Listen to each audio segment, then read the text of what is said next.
Hi everyone. Today we will talk about how to fix or how to solve Facebook not playing video. To know how to fix or how to solve Facebook not playing video, you should just go to settings like this. We will click. After that, in this page, you will go to apps, default apps, app settings. When you will see this list, you will go down to find the application of Facebook and you will enter.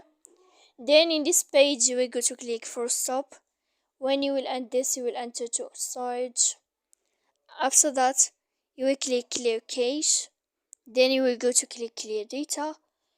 And when you will end all this stuff here, you can update your application. So please don't forget to support us by like and subscribe.